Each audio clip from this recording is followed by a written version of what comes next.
Hi, welcome back my YouTube channel.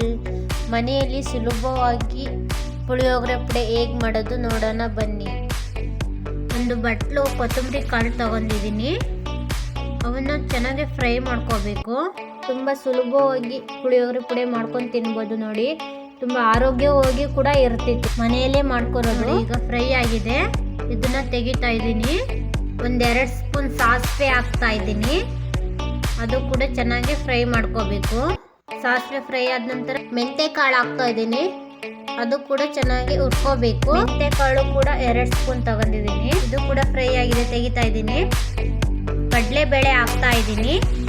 ಅದು 1-2 spoon ಹಾಕ್ಕೋಬೇಕು ನೋಡಿ. ಫ್ರೈ ಆಯಿತು, ಇದು ಕೂಡ ತೆಗಿಯೋಣ. ಉದ್ದಿನಬೇಳೆ ಹಾಕ್ತಾ ಇದ್ದೀನಿ. 2 ಸ್ಪೂನ್ ತಗೊಂಡಿದ್ದೀನಿ ಉದ್ದಿನಬೇಳೆನು. ಫ್ರೈ ಆಯಿತು ನೋಡಿ ಉದ್ದಿನಬೇಳೆ ಕೂಡ. ಇದನ್ನು ತೆಗಿತೀನಿ. ಮೆಣಸಿನ್ಕಾಯಿ ಹಾಕ್ತಾ ಇದ್ದೀನಿ. ಮೆಣಸಿನ್ಕಾಯಿ 15 ಮೆಣಸಿನ್ಕಾಯಿ ಹಾಕಿದ್ದೀನಿ. ಅದು ಕೂಡ ಫ್ರೈ ಮಾಡ್ಕೋಬೇಕು. ಇದು ಕೂಡ ಫ್ರೈ ಆಯಿತು, ತೆಗಿಯೋಣ. ಕಾಳು ಮೆಣಸು ಹಾಕ್ತಾ ಇದ್ದೀನಿ. ಕರಿಬೇವು ಹಾಕ್ತಾ ಇದ್ದೀನಿ. ಕರಿಬೇವು ಕೂಡ ಫ್ರೈ ಮಾಡ್ಕೋಬೇಕು ನೋಡಿ. ಇದು ಕೂಡ ಫ್ರೈ ಆಯಿತು. ಜೀರಿಗೆ 1-2 ಸ್ಪೂನ್ ಹಾಕ್ತಾ ಇದ್ದೀನಿ.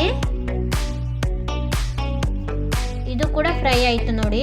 ಇಷ್ಟನ್ನು ಫ್ರೈ ಮಾಡ್ಕೊಂಡು ಇದನ್ನೀಗ ರುಬ್ಕೋಬೇಕು ನೋಡಿ. ಈಗ ಜಾರ್ ತಗೊಂಡಿದ್ದೀನಿ, ರುಬ್ಬೋದಕ್ಕೆ ಹಾಕ್ತಾ ಇದ್ದೀನಿ. ಈಗ ನೋಡಿ ರೆಡಿ ಆಯಿತು ಪುಳಿಯೋಗರೆ ಪುಡಿ. ಮನೆಯಲ್ಲಿ ಸುಲಭವಾಗಿ ಹೇಗೆ ಮಾಡ್ಕೋಬೋದು ನೋಡಿ. ವಿಡಿಯೋ ಇಷ್ಟ ಆಗಿದ್ದಲ್ಲಿ ಲೈಕ್ ಮಾಡಿ, ಶೇರ್ ಮಾಡಿ, ಕಮೆಂಟ್ ಮಾಡಿ. Thank you.